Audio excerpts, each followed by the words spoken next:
Good evening प्यारे बच्चों। मैं साइकोलॉजी भाई आर के सर के यूट्यूब चैनल पर आपका स्वागत करता हूं। मैं आर के वर्मा।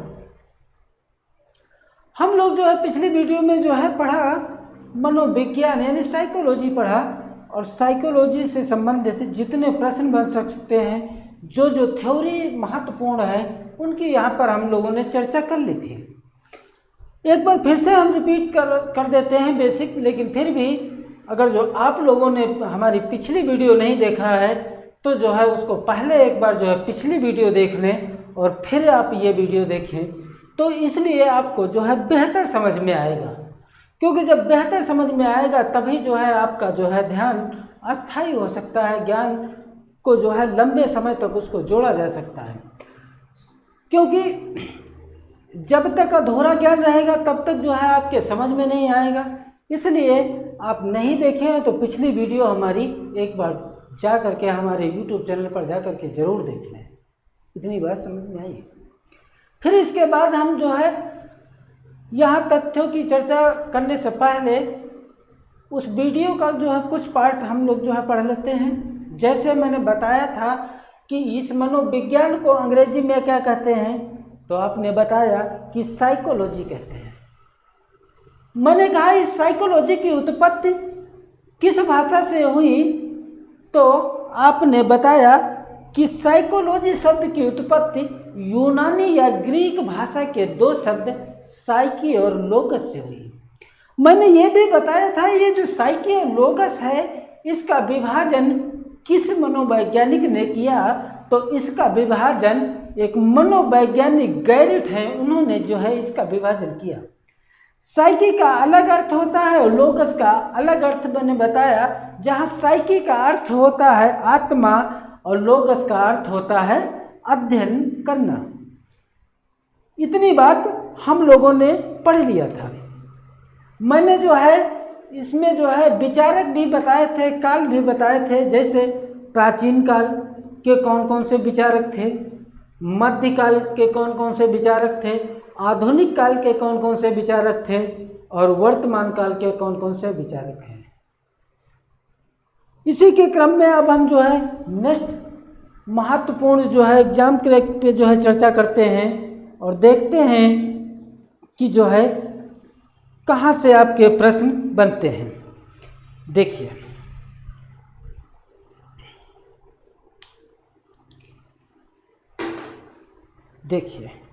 पहला पॉइंट देखिए, महत्वपूर्ण पॉइंट पहला देखिए। पहला है कि विश्व में प्रथम मनोविज्ञानशाला की स्थापना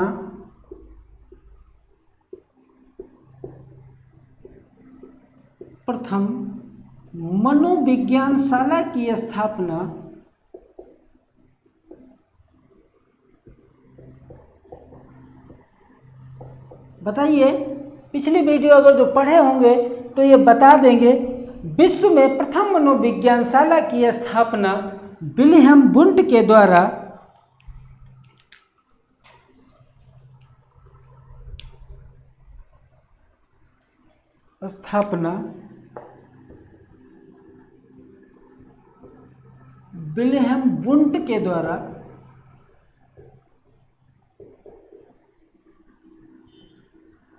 1879 में जर्मनी के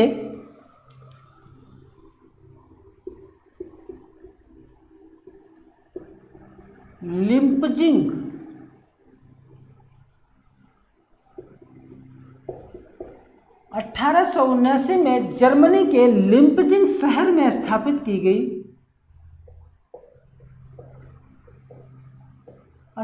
की गई, जो वर्तमान समय में कार्ल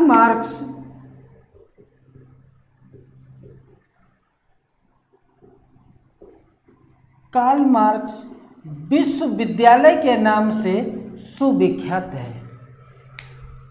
देखो क्वेश्चन कहीं से पूछा जाए, क्योंकि आप जो है मैंने आपको पिछले वीडियो में भी बताया, फिर मैं बता रहा हूं, क्योंकि आप जो है हिंदी, इतिहास, भूगोल ये नहीं है, ये आपका बाल विकास है, मैथ जैसा सब्जेक्ट है। इसको जो है आप रट करके अच्छे नंबर गेन नहीं कर सकते हैं। जैसे गणित में आपने देखा कि जो है रट करके जो है हम जो है सवाल नहीं हल कर पाते हैं, क्योंकि सेम अगर जो क्वेश्चन होगा तो जो है डिजिट चेंज होगी, संख्या उसकी चेंज होगी।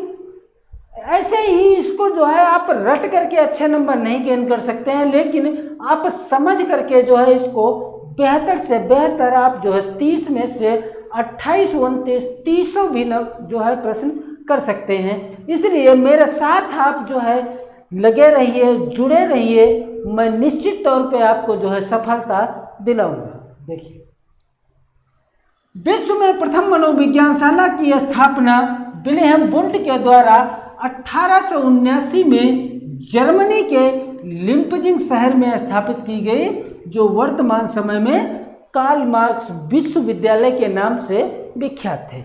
यहाँ से 2-3 क्वेश्चन बन सकते हैं, 2-3 क्वेश्चन हैं, लेकिन कहीं से भी क्वेश्चन पूछे, कुछ भी पूछे, आपको डरना नहीं है। आपको प्रत्येक प्रश्न का सही सही उत्तर बताना है। दूसरा देखो, दूसरा पॉइंट देखो, बृहत में प्रथम तथा विश्व में द्वितीय मनोविज्ञानशाला की स्थापना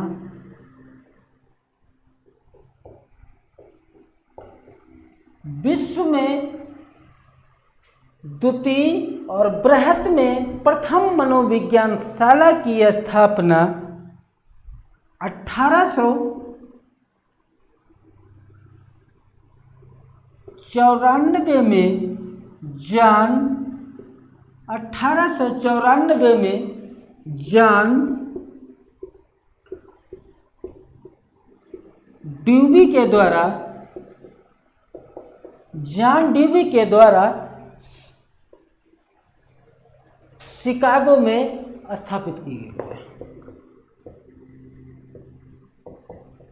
शिकागो शहर में स्थापित किए गए। देखो, मैंने आपको पिछले वीडियो में बताया था कि विश्व धर्म शिखर सम्मेलन में जो है स्वामी विवेकानंद ने अपना भाषण कहाँ दिया था, तो शिकागो में दिया था। क्वेश्चन ये कुछ भी पूछे, आपको बिल्कुल सही सही आंसर देना है, आपको डरना नहीं है, घबराना नहीं है, बिल्कुल आपको सही उत्तर देना है। देखो, अगर जो बृहत में पूछे, सबसे बड़ी पूछे, तो आप क्या बताएंगे? बृहत में पूछे तो भी शिकागो, ठीक, और विश्व में द्वितीय भी पूछे तब भी क्या बताएंगे? शिकागो। इसकी स्थापना कब हुई? तो 1894 में हुई। और किसने की? तो जॉन ड्यूबी ने की इसकी स्थापना। इतनी बात समझ में आई होगी। नेक्स्ट वीडियो देखिए, नेक्स्ट पॉइंट देखिए। नेक्स्ट पॉइंट है शिक्षा मनोविज्ञान की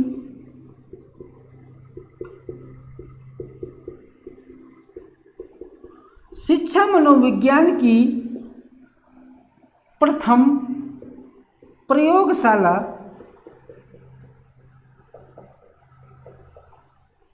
शिक्षा मनोविज्ञान की प्रथम प्रयोगशाला बताइए।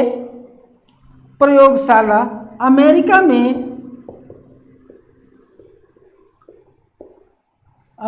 में स्थापित की गई। किसने स्थापित की? तो विलियम जेम्स ने।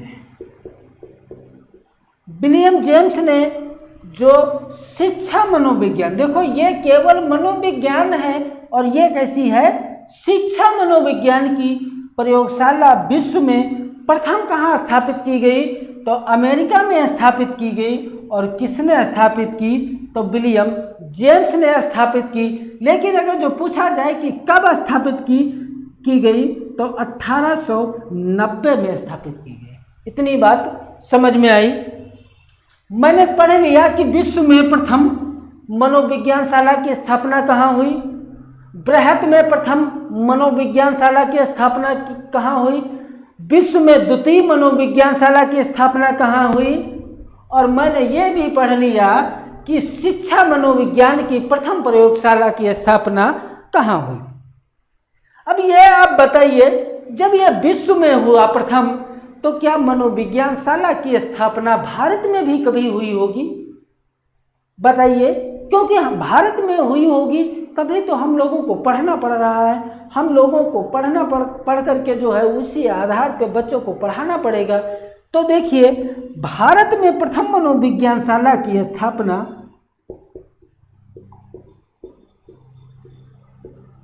भारत में प्रथम मनोविज्ञान शाला की स्थापना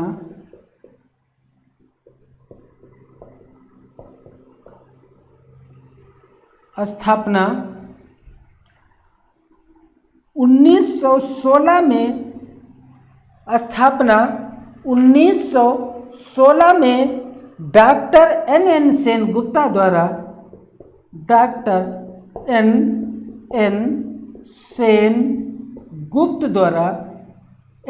सेन गुप्त द्वारा कलकत्ता शहर में स्थापित की गई।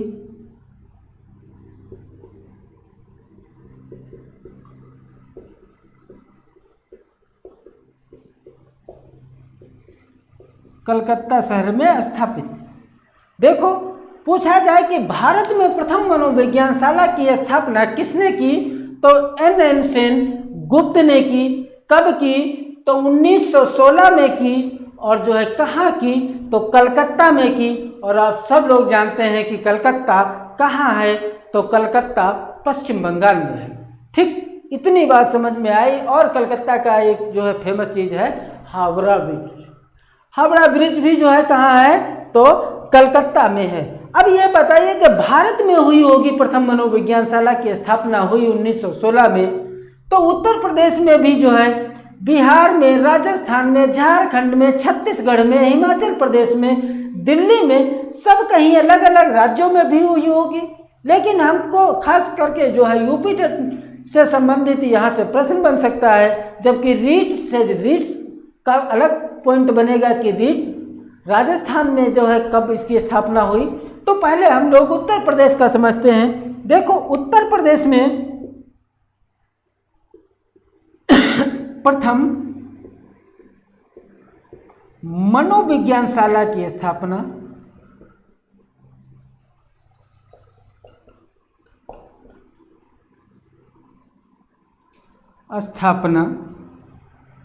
डॉक्टर चंद्रमोहन भाटिया के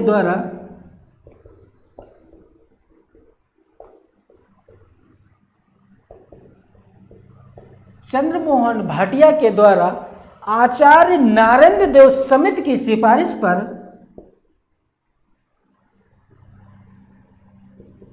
आचार्य नारेंद्र देव समिति की सिफारिश पर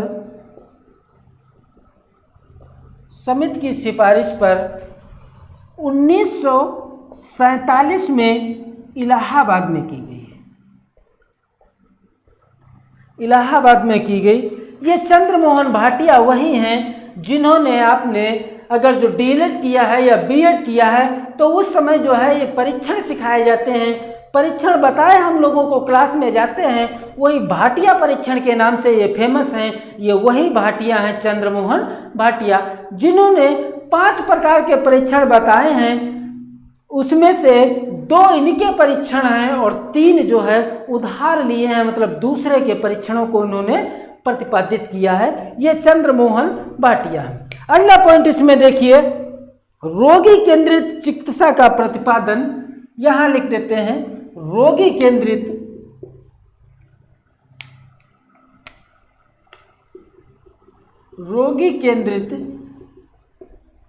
चिकित्सा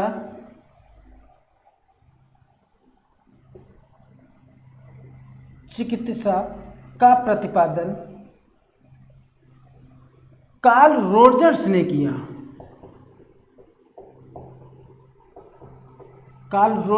किया। प्रश्न ये बनता है कि कार्ल रोजर्स ने इसका प्रतिपादन कब किया, तो 1951 में किया। 1951 में कार्ल रोजर्स ने रोगी चिकित्सा का प्रतिपादन किया। इसी के साथ ये जो है जितने प्रश्न यहाँ से बन सकते हैं उनकी हम लोगों ने चर्चा किया। अब जो है इसी पे कुछ मनोवैज्ञानिकों ने अपनी अपनी मनोविज्ञान पे परिभाषाएं दी हैं, उनको हम एक बार जो है समझने का प्रयास करते हैं। देखो,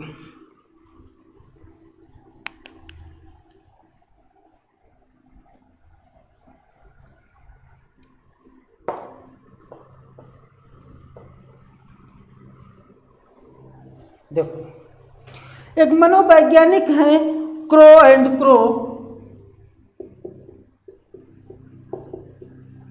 ये सगे भाई भाई हैं, क्रो एंड क्रो। इन्होंने परिभाषा दी, इन्होंने बताया कि मनोविज्ञान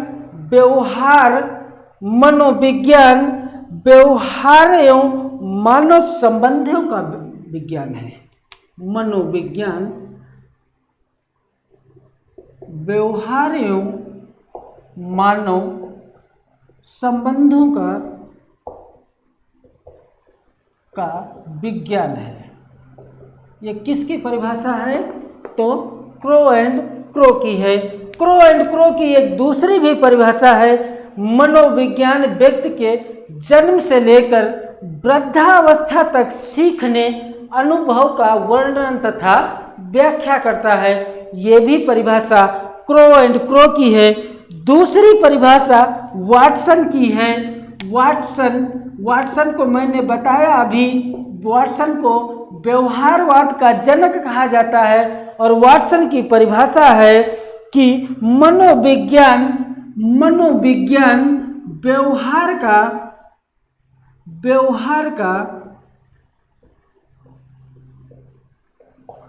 घनात्मक विज्ञान है। ये परीक्षा में खूब पूछी जाती है कि मनोविज्ञान व्यवहार का घनात्मक विज्ञान है, और ये किसकी परिभाषा है? तो वाटसन की है। अगली परिभाषा मैकडूगल की है। मैकडूगल की परिभाषा है। मैकडूगल ने कहा कि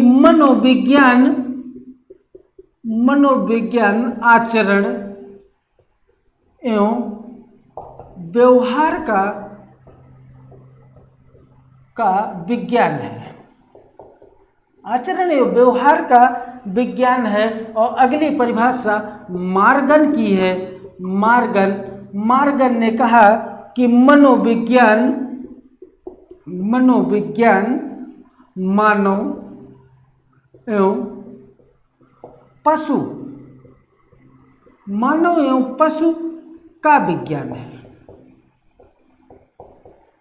मनोविज्ञान मानव एवं पशु का विज्ञान है।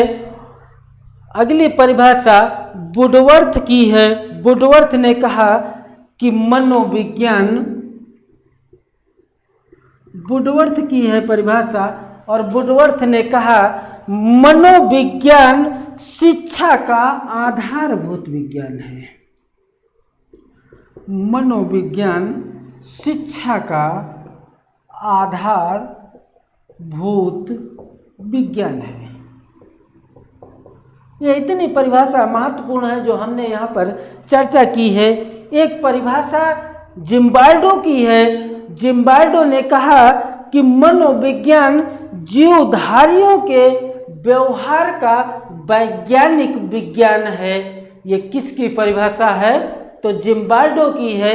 ये जो है परिभाषाएं महत्वपूर्ण थी, उनकी हमने जो है चर्चा कर लिया है। आपको एक एक पॉइंट समझा दिया है। इसी के साथ हम लोग जो है जब नेक्स्ट वीडियो अब बनाएंगे तो जो है आपको हम दिखाएंगे। पहले हमने पढ़ लिया शिक्षा शब्द यानी एजुकेशन, उसके बाद पढ़ लिया मनोविज्ञान यानी साइकोलॉजी पढ़ लिया। अब नेक्स्ट वीडियो में हम ये देखेंगे कि एजुकेशन और साइकोलॉजी में कैसा संबंध होता है, यानी शिक्षा और मनोविज्ञान में संबंध कैसा होता है, किस प्रकार ये एक दूसरे से जुड़े हुए हैं, एक दूसरे से गूंथे हुए हैं। जैसे एक माला आपने देखा, एक माला में जो है बहुत सारी तमाम यानी मूंगा या जो है मोतियाँ एक ही धागे में पुही होती हैं, एक ही धागे में पिरोही होती हैं। इसलिए हमने जो है पहले जो है शिक्षा पढ़ा और फिर नेक्स्ट वीडियो में मनोविज्ञान पढ़ा। अब हम जो नेक्स्ट वीडियो शिक्षा एवं मनोविज्ञान में संबंध पढ़ेंगे, किस प्रकार का संबंध होता है, कैसा संबंध होता है। इसी के साथ नेक्स्ट वीडियो में फिर से मुलाकात होगी। अगर जो मेरा आपका वीडियो पसंद आए तो इसे लाइक, शेयर, सब्सक्राइब अवश्य करें। Thank you all of you.